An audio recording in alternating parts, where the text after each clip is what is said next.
and welcome to this episode of Flyby, presented by the National Model Aviation Museum. I'm your host, Claire. If you've been an AMA member for a while, you're probably very familiar with the AMA's flagship publication, Model Aviation. But do you know the history of this publication? For those of you who aren't in the know or want to test your knowledge, stay tuned. We're going to delve into the history of the magazine, how it started, how it changed, and maybe even touch on the magazine's future right now.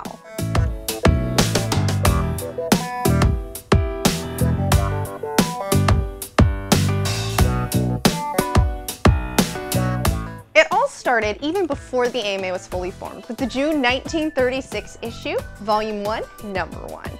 Right off the bat with the first issue, Model Aviation announced what it was going to be, what it stood for, and that AMA would take definite form during the NATS in Detroit that summer. Fun fact, our organization wasn't even called AMA at first. You can see it here on the cover.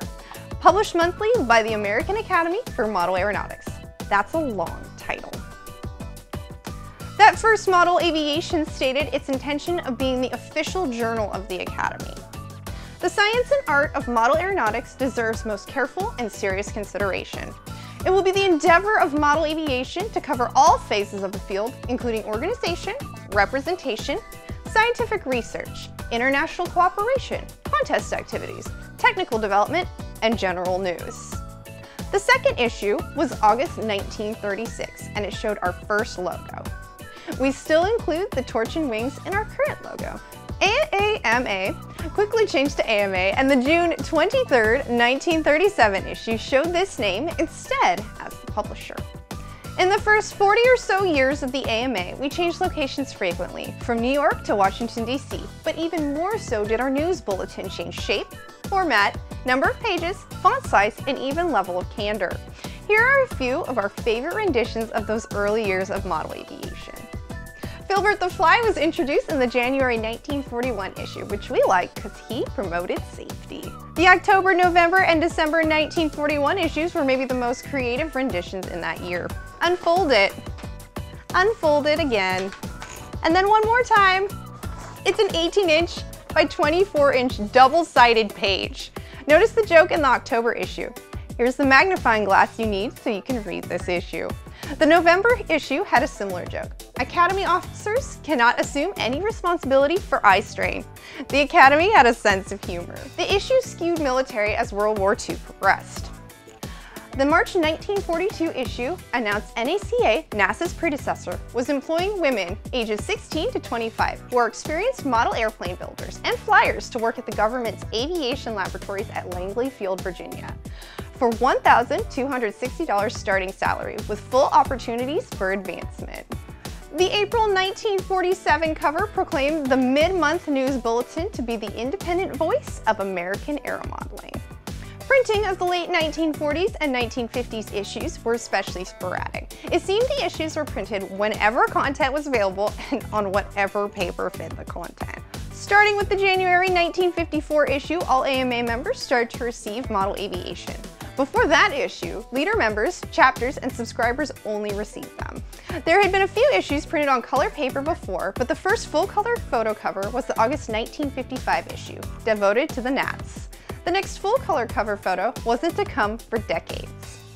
We continue to yo-yo between sizes and covers up to 1966. The last printing of the early news bulletins was the June 1966 issue, devoted to the first 30 years of AMA. It was labeled Volume 33.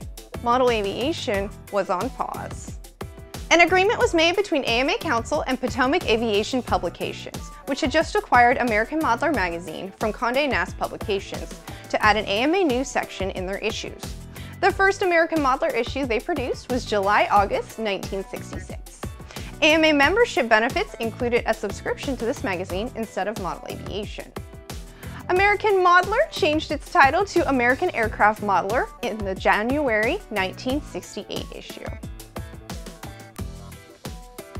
March 1975 was the last issue of American Aircraft Modeler printed, so Model Aviation returned to the scene. The first return issue of Model Aviation in the current magazine format was the July 1975 issue. AMA only had 2 months' notice to get it to the printer. This issue was not only the second Model Aviation to have a full-color cover photo. As you can see, the volume numbers started over, with this one being called Volume 1 again. These were truly magazines, not the news bulletins of before. The covers were finally filled with colorful, vibrant pictures. The size stayed stable at about 8.5 by 11 inches. Any redesigns or cover variants were less dramatic, shall we say, than the first 40 years. For the new millennium, the magazine received a few updates to celebrate the new century. Celebrating 25 years of the new magazine version, the July 2000 cover was covered with, you'll never guess, covers. As technology progressed, a digital library of scanned issues was built. You can find it online. The issues offered there run from July 1975 to June 2015. As of the time this video is being uploaded, it is available to both non-members and members. In 2012, an opt-in function powered by high-tech multiplex was made available for current members to view their current issues in a born digital format. The first digital issue offered in this way was the August 2012 issue. Members who have the digital magazine option can log in and view these online. Our last redesign was with the March 2012 issue. As of 2018, Model Aviation is currently undergoing another redesign. It's on track to be unveiled with the January 2019 issue. We are excited to see what the newest version will look like. Thank you for tuning in to this episode of Flyby. As always, please leave your questions, ideas, and suggestions in the comments section. Follow us on social media for updates on current projects, new donations, and behind-the-scenes historical air modeling information. We always appreciate your feedback. If you notice any discrepancies in the information provided or you have additional information, please email us at museum@modelaircraft.org.